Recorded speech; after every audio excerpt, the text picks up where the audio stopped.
Porque, assim, como a gente estava explicando, o da teoria neoclássica, ela vai dizer que a empresa é centralizada ou descentralizada, mas na prática não é mais assim, porque as empresas têm percebido que elas têm feito o que é possível para se manter competitivas no mercado, porque existe concorrência, tá? Então, tem decisões que realmente eu coloco para opinar e dou voz aos meus funcionários e devo dar, tá? E tem outras que, para uma situação emergencial, vai ser centralizado mesmo, faz parte da regra do jogo, tá? O que eu queria aprofundar para vocês, porque nós já vimos que de planejamento tem estratégico, tático, operacional. Em termos de organização, eu queria tratar com vocês duas coisas, se vocês me permitem, porque a função direção todo mundo já entendeu, principalmente na teoria comportamental. Como assim, professora? O que é a direção? A direção é motivação, satisfação do funcionário, comunicação, fazer com que ele goste do ambiente de trabalho. Isso a gente bateu bastante na teoria comportamental, tanto do Maslow, com hierarquia das necessidades, quanto do Herzberg, teoria dos 2 fatores. Eu não vou voltar a ela, tá? Mas, em termos de novidades da teoria neoclássica, além de eficiência e eficácia, e além de centralização e descentralização, eu queria abordar 2 tópicos. Um, que é a função organização, e outra, a função controle, tá? Na função organização, professora, a divisão de trabalho não é novidade, dividir o trabalho para estratificar e especializar o trabalhador. Perfeito, isso não é novidade, isso veio com a teoria do Fayol. Mas uma novidade para vocês passa a ser esse conceito, ó, departamentalização, nome meio esdrúxulo, né? É muito grande. Departamentalização. Então, primeira coisa, turma, departamento não é igual a departamentalização. Não é igual. Alguém saberia me dizer qual é a diferença, apesar de palavras tão parecidas? Departamento financeiro, de marketing, departamento não é igual a departamentalização. Departamentalização vem na minha cabeça algo como divisão. Certo. Certo. Mas divisão do quê? Legal, tá, é divisão. Aí iria para departamento, divisão de setores. Tá. O que não é, você acabou de falar que não é. Porque, na verdade, o departamento aqui, a gente pode dizer que é a estrutura, vamos dizer, física da divisão, né? Então, eu pertenço ao departamento X, ou seja, é uma estrutura física interna da empresa, correto? Não é isso? Só que o que acontece? A departamentalização, nós vamos ver que ela não chega a ser necessariamente a estrutura física. Essa que é a diferença. Ela é, na verdade, um agrupamento. Como assim? Já vou dar uma ideia para vocês, tá? Vou dar exemplos aqui. Geográfica, por produto, já vou dar exemplo. Serviços, funcional, por clientes, por processos, por projeto. Haja departamentalização. Professora, me dá um exemplo, pelo amor de Deus. Vamos lá. O que é agrupar? Agrupar é reunir, tá? Então, significa dizer que a departamentalização, que seria geográfica, imaginem vocês uma C&A Modas. Imagina a empresa C&A. A empresa C&A, pessoal, é uma multinacional. E, professor, e daí? Pois é, ela é multinacional. Quando ela abre no local, a base dela é holandesa. Mas ela tem na Europa, ela tem na Ásia, ela tem na América do Sul. Então, ela vai se agrupar. É como se ela fosse uma cópia carbono. O que é cópia carbono? A mesma estrutura que eu enxergo da C&A, 3 pisos. Um para cada tipo de cliente.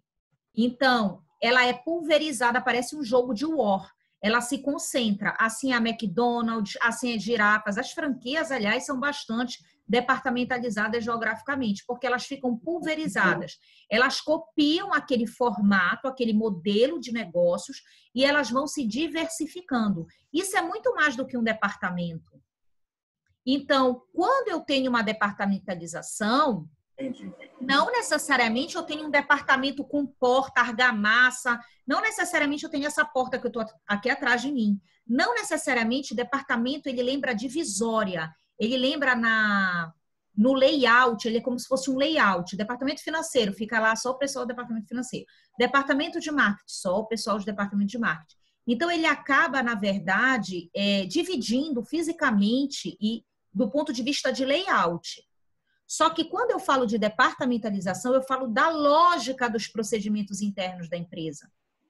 Não sei se eu estou me fazendo entender. Então, por exemplo, se eu tenho uma base que ela é geográfica, são todas as empresas que são pulverizadas. Por exemplo, uma Petrobras da vida. Uma Petrobras da vida a base dela é no Rio de Janeiro, mas ela tem uma sucursal em Belém. Tá? Então, geralmente, pessoal, a geográfica, ela está espalhada.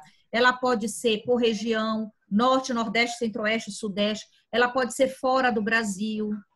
Tá? Então, a departamentalização geográfica é a geografia do globo, seja territorialmente ou seja do ponto de vista internacional, como uma CIA. Tá claro isso?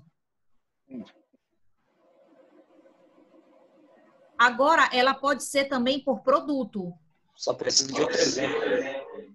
De outro exemplo na geográfica? É isso, Bruno? Não, professor, desculpa, continue aqui, que vai ficar mais fácil. Estamos quase lá, estamos quase lá. Não, mas quer outro exemplo de geográfica? Deixa eu ver aqui se eu acho. Deixa eu dar um stop bem aqui. Não, na verdade, eu tenho certeza que é assim. Meu áudio está um pouquinho ruim. Tá, eu vou tentar pegar um organograma aqui, porque eu acho que através do organograma fique mais fácil para vocês, tá bom? Acredito que fique mesmo, professora. Organograma. Deixa eu pegar aqui da Petrobras, só para vocês entenderem, porque não é difícil o conceito de departamentalização, é só lembrar como é que ela agrupa, tá? Agrupar significa reunir todo mundo numa mesma lógica, para facilitar a empresa, tá? Então, eu reúno numa mesma lógica para facilitar a empresa. E a mesma lógica não precisa ser em departamento, que é a estrutura física, tá? Pode ser realmente... Peraí que a minha bateria está acabando.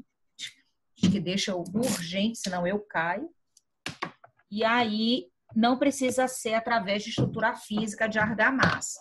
Eu vou conseguir o organograma aqui, vou projetar para vocês.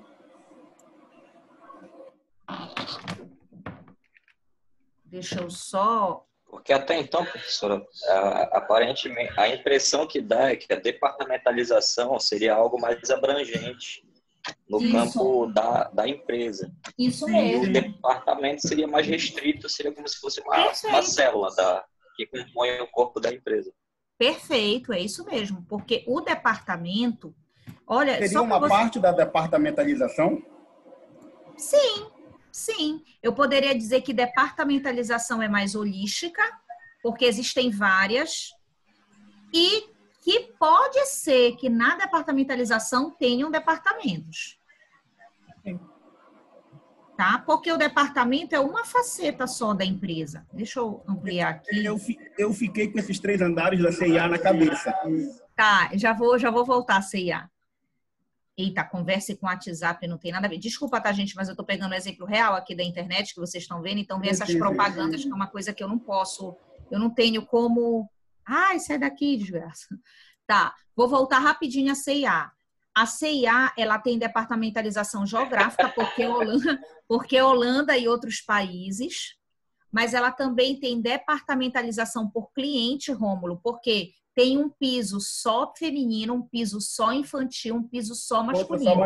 São esses dos clientes que eu estou com ele na cabeça. E dentro do piso, por exemplo, masculino, tu tens departamento de calças, departamento de camisas, departamento de sapatos. Ainda tem serviços. Porque se tu pegares a CIA, ela tem empréstimo, ela tem um banco dentro dela que tu pode pedir empréstimo. Sim. Então, professora, então, peraí, calma, tu queres me dizer que uma empresa, para ter vantagem competitiva, hoje a tendência da empresa, além do hibridismo de centralizar e descentralizar, além dela buscar ter planejamento tático, estratégico, operacional e priorizar eficiência e eficácia, ela ainda pode fazer um mix, bater tudo no liquidificador, pegar todos esses métodos de departamentalização para ganhar concorrência? Resposta, sim. Acho que não só pode, como deve. Eu acho também, principalmente Organiza melhor. hoje. Claro, claro. Ó, agora tem que ter um cuidado, tá, pessoal? Já vi pessoas dizendo assim, a Esse é minha o empresa... desafio, né, cara? Essa parte é muito bacana em termos de competitividade. Quem gosta do tema de competitividade, concorrência empresarial, é uma coisa linda, né? Eu, particularmente, eu tenho um xodó pela teoria neoclássica. Não que eu não goste das outras, mas é porque ela trata de objetivo, assim, você ter foco, é muito bom. A teoria neoclássica, para vocês terem uma noção, olha aqui no organograma que eu peguei a vocês, reparem uma coisa. Conselho de administração. Na lateral, eu não vou estudar organograma com vocês, mas é só para vocês entenderem, não agora, tá? Não é o momento. Mas, se vocês repararem, que vocês vão ter uma disciplina chamada OSM, Organização, Sistemas e Métodos, que vai estudar só organograma. Então, só antecipando o porquê, que eu não vou explicar. Não é por... Professora? Olha, eu não sei te dizer se está no terceiro ou quarto. Nossa, tá cedo, tá bem. Tá? Então, aí o conselho, aí vem Secretaria-Geral da Petrobras, Auditoria Interna. Para quem não sabe, o que está na horizontal, turma, são órgãos de staff. Staff é assessoria. Ao invés de eu pagar assessoria de fora... Vai estar com a gente. O mais importante é isso. Se Deus quiser, no caso, é assessoria interna, tá? Então, ou seja, essa ouvidoria, essa secretaria, essa comunicação, tudo isso daqui são órgãos que são funcionários da Petrobras, mas eles trabalham para manter a qualidade do órgão, tá? Ou seja, assessoria, staff. Só que eu quero que vocês entendam bem aqui, ó. Eu não sei se está tão bacana para ver, mas enfim. Aqui é o nome, sim, professora. Aqui é o nome dos órgãos. Diminui seu WhatsApp. Não é o meu WhatsApp. Eu sei que não. Aquele tamanho menorzinho dava para ler sim. E ainda diminui esse negócio de conversa no WhatsApp. Ah, tá. Então, pronto. Melhorou? Melhorou. Aí dá para ler.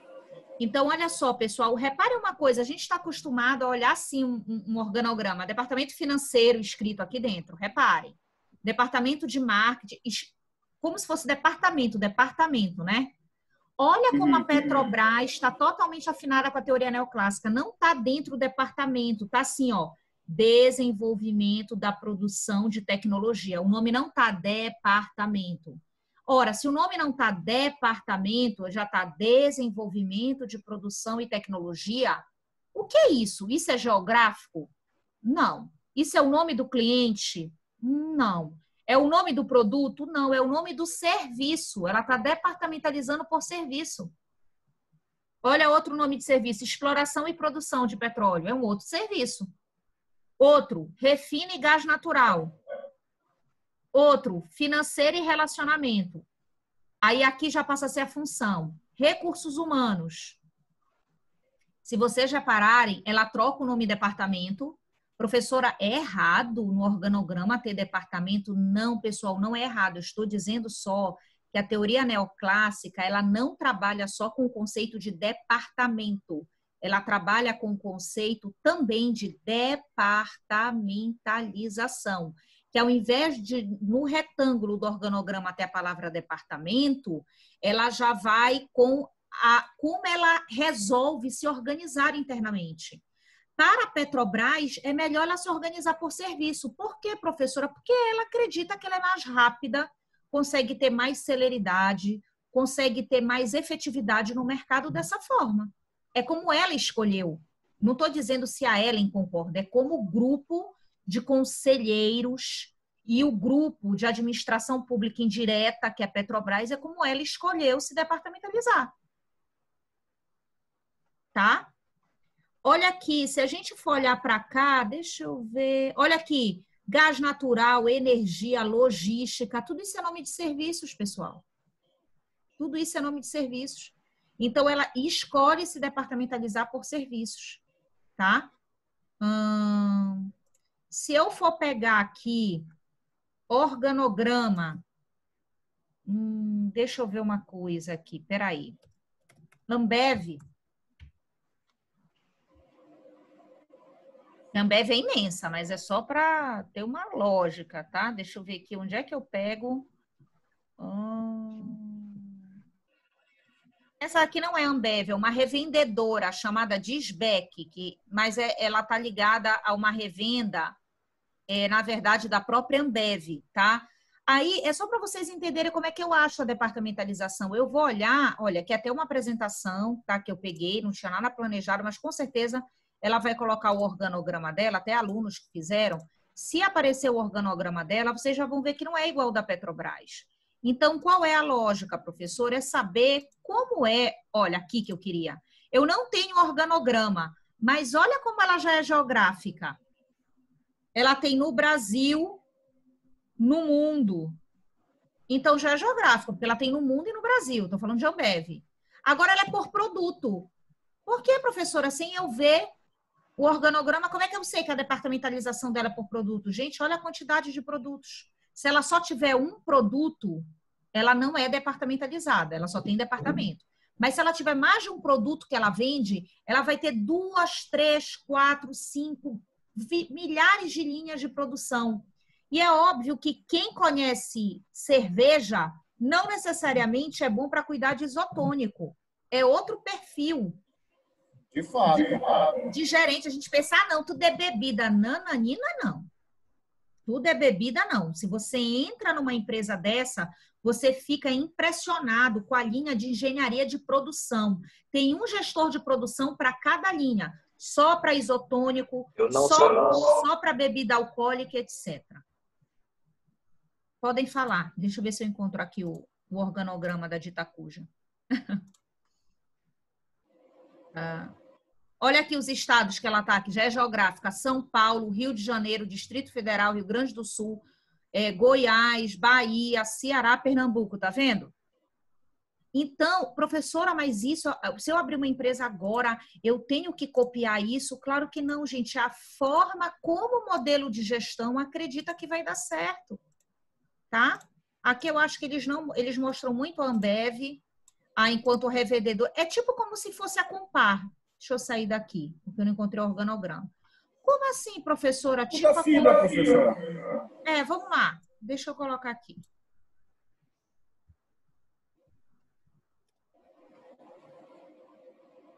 Ela não é geográfica, a fibra, também não é por cliente. Deixa eu só ver aqui o site.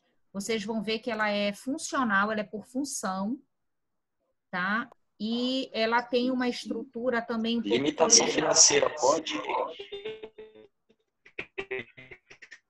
Desculpa, Bruno, não tô entendendo o teu áudio. O áudio do Bruno tá bem ruim. Estrutura organizacional. Professora, onde é que eu encontro a departamentalização de uma empresa? Bem aqui, na estrutura dela. Por que estrutura? Porque estruturar é a função administrativa organizar. Tá? Deixa eu ver, eu acho que alguém colocou aqui. Tá. Aí, estrutura. Reitor, vice-reitor, pró-reitoria administrativa, coordenadores. Primeira coisa, aqui é o nível estratégico. Só que quando eu chego aqui, eu tenho pós-graduação. Turma, pós-graduação é um produto ou serviço? Serviço.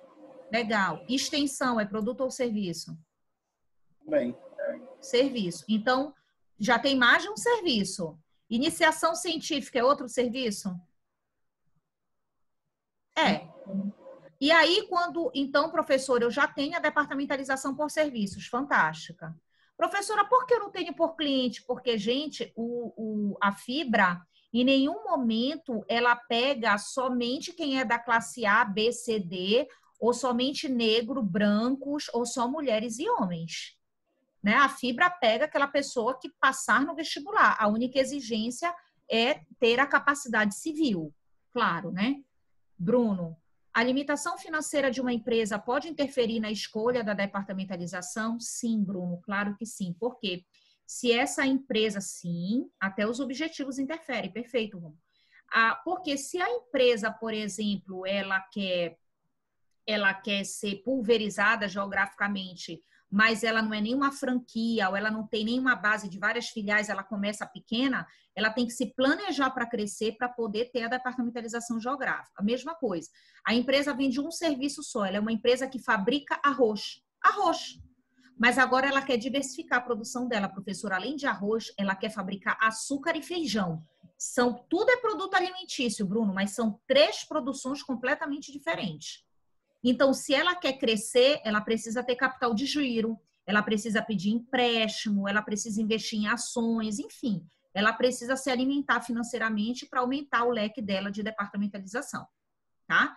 E geralmente, Bruno, ela não inicia com um tipo de departamentalização, ela inicia com 1, 2 e depois ela vai crescendo. Ninguém nasce Ambev, a empresa se torna uma Ambev, né?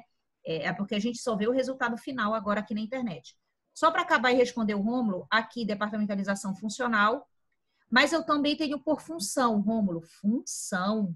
É o nome da função. Por exemplo, só farmácia, farmácia. Só biomedicina é outra função, função do saber, que eu falei, função no sentido de saber. Só enfermagem, cadê o nosso aqui? Administração. Só administração. Só educação, só licenciatura, só serviço social. Então, nós temos tanta departamentalização pelas funções, porque são os níveis de conhecimento, quase toda faculdade tem, né? Toda. A não ser que ela oferte um curso só, mas dificilmente. E também tem por serviços. Olha outros serviços, NPJ, empresa júnior que nós temos, que por sinal é até o professor Suzuki, núcleo de estágio, ambiente virtual, que é o NEAD, que vocês estão aprendendo agora, etc. Eu estava na empresa júnior, mas depois dessa pandemia aí, quando voltar, não sei nem quem é que vai continuar. Tá, tudo bem. Não, mas ela vai dar, com certeza a gente vai se adequar, vai dar continuidade, né, assim que retornar presencialmente, e aí vai ter, claro, todas as novas determinações, enfim, vai continuar como tem que prosseguir, devem fazer algum ajuste, com certeza. Isso aí nem te preocupa. Professora, deixa eu contar uma historinha aqui. Eu trabalhava numa empresa em Altamira que tinha uma sede em Altamira, na verdade. É uma empresa canadense de mineração que tinha filiais na América do Sul quase toda, por causa dos N minérios. E aqui no Brasil, a matriz era em Belo Horizonte. Perfeito. Daí eu trabalhava em Altamira, que lá eles exploravam ouro, num acampamentozinho próximo a Senador José Porfírio, que tinha o nosso organograma no projeto, era por função. Perfeito, departamentalização por função. Imagino o organograma dela geral, lá no Canadá. Olha aí, perfeito. Como não deveria ser? Então, ó, geográfica por função e ainda deveria ter algum tipo de serviço, né? Provavelmente. Né? Algum tipo de serviço. Eu acho que o André fez uma pergunta aqui. Tá correto, Rom. Professora, quando uma empresa pede um empréstimo para investimento, ela tem como pagar uma taxa de seguro se caso o investimento der errado, ela ter como pagar esse empréstimo sem falir? Peraí, calma, deixa eu primeiro... Professora, quando uma empresa pede um empréstimo para investir, ela tem como pagar uma taxa de seguro caso o investimento der errado? Primeiro, depende do tipo de contrato, eu já fui jogando essa matéria, mas estou respondendo juridicamente. Depende do tipo de contrato que essa empresa fecha e depende se ela está ancorada pela lei de falência, que é 11.101, porque tem negócios, André, que tem determinadas empresas que não podem pleitear falência, a antiga concordata, porque não estão no rol dos legitimados. Essa lei, vou te colocar aqui, lei 11.101, tá? Mas assim, essa taxa de seguro já é outra situação, porque geralmente as taxas de seguro, elas estão ligadas a uma taxa para você se segurar contra incêndio, para você se segurar contra avarias no negócio e por uma situação de você não ser responsável por um caso de força maior, que independe de você. Agora, não necessariamente você, ao pagar uma taxa de seguro, ela te bloqueia para não falir, porque o processo falimentar é uma situação de, por exemplo, dificuldade para honrar as despesas, isso tem que ser comprovado, né? Até porque tem fornecedores que têm que receber, tem parceiros que têm que receber, geralmente tem a questão fiscal e trabalhista. Então, não sei se eu te respondo, mas a taxa de seguro é bom para uma questão civilista, mas por uma questão de empresarial, de não falência, tens que ler a Lei 11.101. Eu queria pegar aqui para vocês, de nada, querida, aqui que é a chama da Amazônia. Porque a chama da Amazônia, eu entendo que o Bruno traz para a gente. De nada, querido. A chama da Amazônia, eu não sei, caramba, onde é que está aqui? Porque a chama da Amazônia é uma pequena empresa, Bruno. Que o Bruno diz, professora, a maior dificuldade, claro, eu entendo isso, é no sentido de ser uma pequena empresa. Então, por exemplo, se é uma pequena empresa, como é que eu vou saber? Eu acho que não vai ter aqui o organograma da chama da Amazônia. Como é que eu vou, por exemplo, poder fazer? Aqui vem Banco da Amazônia, ó. Não é nada disso. Use o exemplo da Cerâmica Limitada. Era pequena empresa, como deveria ser o organograma dela? Aquela cerâmica limitada, da teoria da burocracia.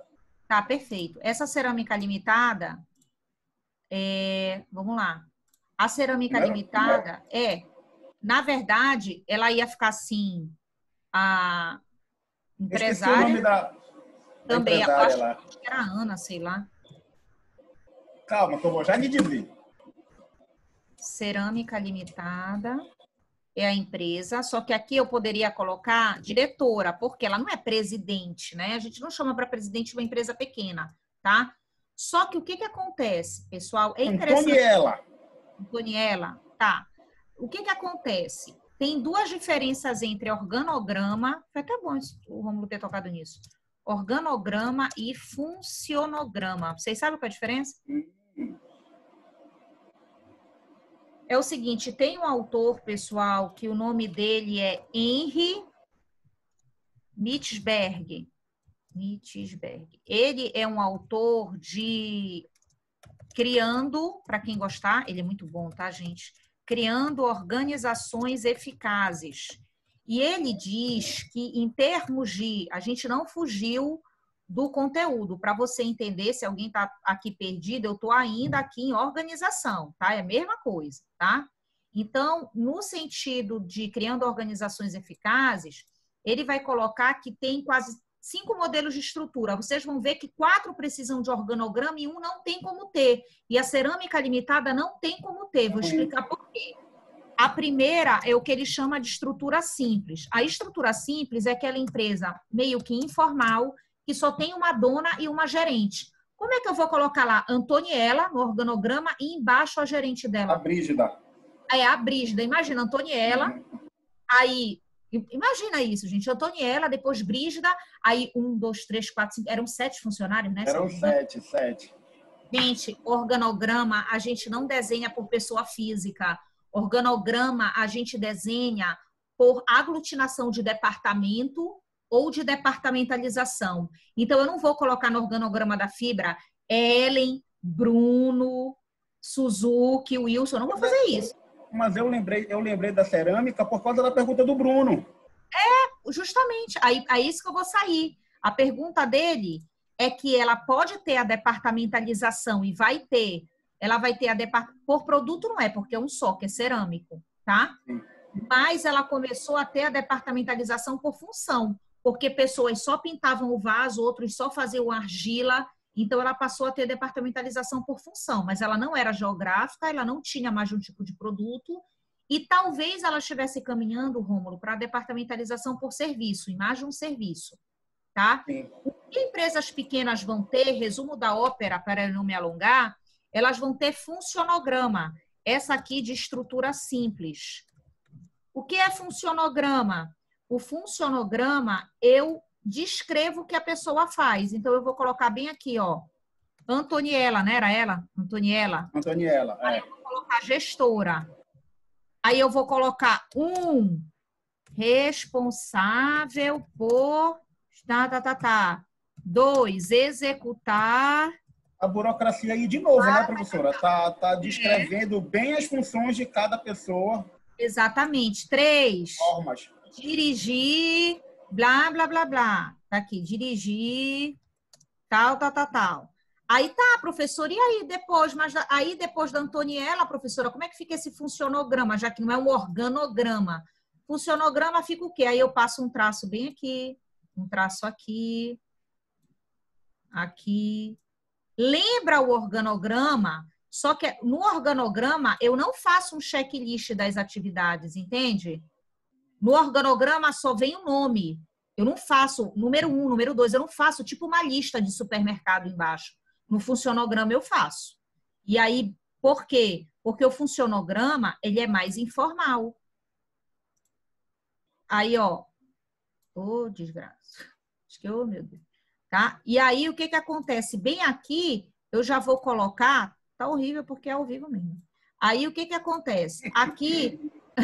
Aqui eu já vou colocar, como é o nome da outra? Brígida, né? Brígida. É. Tá? Brígida. Aí a Brígida eu vou colocar supervisionar tal coisa, tá? Coordenar tal coisa. E depois viriam os 7. Então, eu acabo desenhando como se fosse um organograma, porque tem um retângulo. Só que dentro do retângulo, eu começo a escrever frases e funções, coisa que no organograma não, como vocês viram. No organograma, eu não faço uma lista. Tá? Então, para o Mittelsberg, voltando a ele, para o Mittelsberg, o que que eu vou ter, turma? Eu vou ter uma estrutura simples baseada nisso aqui, ó. Eu vou ter uma estrutura simples baseada no que a gente chama em um funcionograma. Isso aqui, ó. Em um funcionograma. Agora, professora, a empresa é um departamento público, ó. Então, ela é uma burocracia, órgãos públicos, burocracia mecanizada. Tem organograma, pega lá, INSS, Receita Federal, Deus o livre. Eu trabalhei em 2, eu sei como é.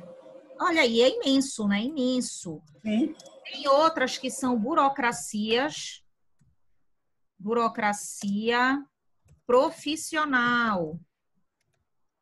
Profissional. Exemplo, escolas. Porque ela tem a burocracia, faculdades, mas ela é profissional. Por que ela é profissional? Escolas, hospitais. Porque existe a burocracia, mas não é a burocracia somente. Existe também o lado cognitivo muito forte, ou seja, pessoas que têm expertise e que se qualificam para poder prestar esse serviço. Ninguém está dizendo que quem é de órgão público não se qualifica, a gente sabe disso. Mas o que o Mittelsberg fala é que uma coisa é concursado, outra coisa é a pessoa que entrega a prestação dela de serviço por um serviço altamente técnico, especializado, que é o caso de enfermeiro, o caso de médicos, o caso de professores. Ele dá esse exemplo para você entender, tá? Tem empresas que a forma dela são 5 tipos, tá? São formas, é uma estrutura divisionalizada. Exemplo, franquias. É aquelas, pessoal, que parece um jogo de war, tem tudo quanto é lugar. Sabe, tem tudo quanto é lugar, ela é super pulverizada, pode ser franquias, podem ser aquelas que têm filiais, sucursais, joint venture, enfim, empresas SA, sociedade anônimas, né, holding. Então, elas são espalhadas, pulverizadas e tem um organograma imenso, até dizendo lá África do Sul, Europa, Canadá, tem até o nome do país dentro do organograma de tão vasta que ela é. E, por fim, tem as adirocracias. Detalhe, pessoal, como o Henry Mittelsberg é americano, não fica ADO. O H na língua inglesa, muitas das vezes, quando ele está no meio da palavra, ele é tido como a letra R da língua portuguesa. Então, fica adiró. E a adirocracia, por incrível que pareça, ela é muito rara. Ele até ousa dizer que nos países da América do Sul inteira, ele ousa escrever no livro dele que não tem nenhuma empresa totalmente adirocrática, tá? Porque a adirocrática é quando não tem burocracia. E vamos e convenhamos, né? Não tem como não existir burocracia, principalmente no nosso país, tá? O que ocorre é que tem empresas com algumas pitadas de adirocracia. Professor, o que seriam essas pitadas? Empresas mais leves, apesar de ter burocracia, mais flexíveis, que são mais participativas, tá? E aí a gente deixa para a economia solidária, economia criativa, cooperativas, elas têm pitadas de adirocracia. Eu sei que isso não é assunto obrigatório, mas se vocês repararem, A teoria neoclássica, quando ela puxa a organização, ela puxa a diferença de organograma para funcionograma, por isso que eu bati nisso. E eu tive que entrar no Mittesberg, que eu espero não ter confundido, só para vocês entenderem que quando foi uma estrutura simples, pai, mãe e filhos, diretora, coordenadora e um monte de funcionário, eu não vou sair por organograma, eu vou sair por funcionogramas. Tá? Só, eu sei que é título de conhecimento, mas é importante vocês saberem, tá bom? Muito bom. Tá? E, por fim, o controle. Meu Deus, tenho 3 minutos, vai acabar. Os 4 passos aqui do controle, vocês vão ver que a primeira coisa é você criar um padrão. Tem que criar um padrão de desempenho. Como é esse padrão de desempenho? Como é que, por exemplo, eu quero avaliar os alunos na Fibra, como é que eles depositam TCC, como é que eles fazem o envio de uma atividade, desde uma coisa operacional até um padrão alto. A Fibra, para virar centro universitário, ela teve que seguir um monte de padrão. Depois que eu crio esse padrão, eu vou analisar esse padrão, vou analisar os objetivos. Depois de analisar os objetivos, eu vou comparar e depois eu vou fazer uma ação corretiva. Se algo deu errado, por exemplo, professor, eu estava na empresa júnior, não estou mais. Aconteceu alguma coisa com a Covid, eu não sei como vai ficar. Com certeza a Fibra vai criar um novo padrão, Rômulo, analisar o que foi o que ocorreu nesse momento, vai comparar e vai ver de que maneira você não fique prejudicado e todos os alunos que lá estavam, e vai tentar fazer uma ação corretiva. O que é ação corretiva? Corrigir aquilo que não deu certo. Então, na verdade, a grande diferença da neoclássica, turma, é isso. Reparem, não tem assunto novo, tem aprofundamento de assunto. Não tem assunto novo. Planejar, organizar, dirigir, controlar não é novo. O que é novo é tipos de planejamento, estratégico, tático, operacional. Organização não é novo. O que é novo é o conceito de departamentalização. E o conceito que nem toda empresa vai ter organograma. Se ela for uma estrutura bastante simples, ela vai ter funcionograma. E outra modificação é eficácia e eficiência, centralização e descentralização, amplitude administrativa, que eu não toquei agora, toquei no chat. A amplitude é a quantidade de funcionários que um administrador pode controlar. Se ele controlar 30, 20, 10, são muitas pessoas, é amplitude de controle larga, é só o nome. E se ele tiver só 3, 5 funcionários, é pouco, ele até sabe o nome, amplitude de controle estreita. E os passos do controle. Então, em termos de nossa grande novidade para absorver, não tem. O que tem é aprofundamento da disciplina, tá? Então, pessoal, perdão até se ficou um pouquinho corrida, é porque aprofundamento, a gente puxou outros autores, mas o objetivo da teoria neoclássica foi isso, exatamente. Pessoal, a qualquer momento está caindo, eu espero que tenha dado para vocês entenderem, a gente não retorna mais, e qualquer dúvida, a gente se encontra na mensagem do NEAD, ou qualquer dúvida, o Bruno nos passa por WhatsApp. Eu desejo para vocês uma boa noite, muito obrigada. Acho que super correndo agora. Atualmente eu faço entrevista. Obrigada, professora. Boa noite. Boa noite, professora. Foi bom. Boa noite, professora. Fiquem com Deus. Mesmo eu tendo me atrasado, foi bom. Eu vou colocar, não tem problema, eu vou colocar Eu imaginei, vai colocar no NEAD, eu imaginei. Vou colocar no NEAD. Amanhã eu coloco, Obrigado. tá bom? Tchau, Obrigado. gente. Abraço. Fiquem com Deus. Tchau, boa noite. Até mais. Boa noite.